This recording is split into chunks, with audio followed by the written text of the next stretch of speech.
कम न होंगे, अफसोस हम न होंगे। मौसीकी की दुनिया के बेताज बादशाह मोहम्मद रफी की जिंदगी के नाकाबिले फरामोश वाक़यात। नाज़रीन, बाप ने बदिले नाखास्ता बेटे को मुंबई जाने की इजाजत तो दे दी, लेकिन लाहौर रेलवे स्टेशन पर रुखसत करते हुए कहा कि अगर तुम मौसीकी की दुनिया में कामयाब ना हो सके तो पलट कर वापस न आना। मैं ये भूल जाऊंगा कि मोहम्मद रफी नामी मेरा कोई बेटा भी था। आपको बताती चलूं कि मोहम्मद रफी ने खतीर कामयाबियां समेटी। मोहम्मद रफी सन 1924 को मिस्र के इलाके कोटला सुल्तान में पैदा हुए, लेकिन उनका बचपन लाहौर की गली कूचों में गुजरा। उमर अजीज के इब्तदाई 9-10 सालों में वो लाहौर के अंदरून भाटी दरवाजे के मर्दनखेज इलाके में रहे, जो नामवरों का गढ़ था। मोहम्मद रफी को बचपन से ही गाने का बहुत ज्यादा शौक था। उनका ताल्लुक जो है वो किसी मौसीकी के घराने से नहीं था, लेकिन उनको मौसीकी का बहुत ज्यादा शौक था। उनकी घुट्टी में मौसीकी शामिल थी। मुंबई 1942 तक जाने से पहले मोहम्मद रफी जो हैं वो बिलालगंज में रहा करते थे, और वहीं वो रहा करते थे और अपने सुरों से लोगों के दिलों को जीता करते थे। आपको बताते चलूं कि मोहम्मद रफी को सबसे खूबसूरत आवाज जो पहली लगी वो एक फकीर की थी। जी नाज़रीन, एक फकीर उनकी गलियों में आया जाया करता था और उसकी आवाज जो है मोहम्मद रफी को बहुत ज्यादा पसंद थी, और मोहम्मद रफी उसके साथ दूर निकल जाते ताकि उनकी सुरीली आवाज से महसूस हो सके। नाज़रीन, जिस गीत ने मोहम्मद रफी को बहुत ज्यादा मुतासिर किया वो था खेडन दे दिन चार। मोहम्मद रफी के खानदान वालों को अंदाजा हो गया कि मोहम्मद रफी जो हैं उनका ज्यादातर दिल जो है वो मौसीकी में लगता है, लेकिन उनके खानदान जो है उनको ये पसंद नहीं था, क्योंकि वहां पे ज़रिए मौश इस तरह का नहीं था। जहां उनकी ज़िस्त हो रही थी वहां पर इस तरह के मामलात नहीं थे।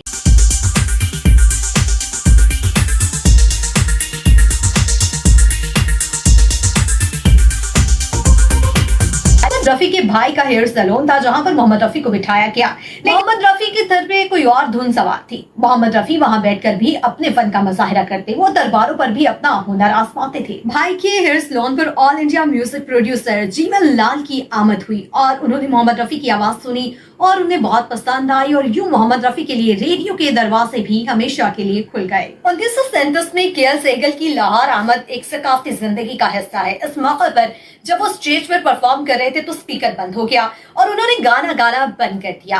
के एल सहगल की जगह जो है मोहम्मद रफी को बिठा दिया गया और उन्होंने जो तमाम मजमा है उनको अपनी तारीफ जो है इकट्ठा किया। और इसके बाद हुआ क्या, इसके बाद के एल सहगल ने जब उनकी आवाज सुनी तो उन्होंने मोहम्मद रफी को एक बहुत बड़ा जो सिंगर होने का, एक बहुत बड़ा गवैया होने की जो पेश गोई है वो उस वक्त उन्होंने की। नाज़रीन, आखिर वो लम्हा पहुंचा। म्यूजिक डायरेक्टर श्याम सुंदर ने रफी मोहम्मद का गाना सुना। रेडियो पर मोहम्मद रफी का गाना उनको इतना भला लगा कि उन्होंने अपनी फिल्म गुल ब्लोच में उन्हें गाने की दावत दी, और यूं 28 फरवरी 1941 को मोहम्मद रफी ने अपना पहला गाना जो है वो रिकॉर्ड करवाया। फिर अदाकार नासिर खान को मोहम्मद रफी की आवाज बहुत अच्छी लगी और उन्होंने उन्हें मुंबई जाने के लिए इंडस्ट्री में हिस्सा लेने का कहा, और इस तरीके से मोहम्मद रफी को उनकी पहली फिल्म जो मिली, इंडस्ट्री में जो पहली फिल्म मिली वो थी गांव की गोरी, जिसमें उनकी फिल्म में उन्होंने ये गीत गाया, आज दिल हो काबू तो दिलदार की ऐसी तैसी। तो 46 में फिल्म जुगनू में दिलीप कुमार हीरो, नूरजहान हीरोइन और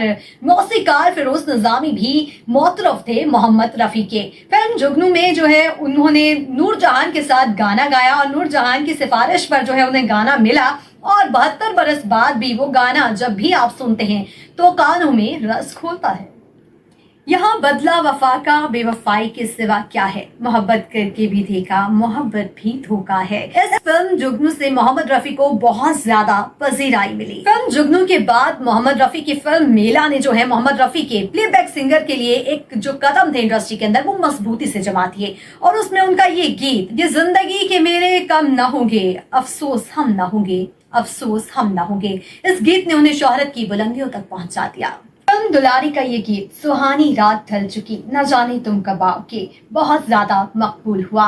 नाज़रीन, मोहम्मद रफी ने बॉलीवुड के बड़े से बड़े सिंगर्स के साथ काम किया, बड़े बड़े एक्टर्स के साथ काम किया। उनके गाने बहुत बड़े बड़े एक्टर्स के साथ पिक्चराइज करवाए गए और उनको बहुत ज्यादा शोहरत मिली। उनको वो शोहरत मिली कि जिसकी मिसाल कहीं नहीं मिलती। मोहम्मद रफी प्लेबैक सिंगर के तौर पर आज भी अपनी आवाज की वजह से नौजवानों में मकबूल है। नाज़रीन, 1967 में इंडियन हुकूमत ने उन्हें पद्मश्री अवार्ड से नवाजा। इसके साथ साथ 2001 में उन्हें best singer of the millennium का भी अवार्ड दिया गया।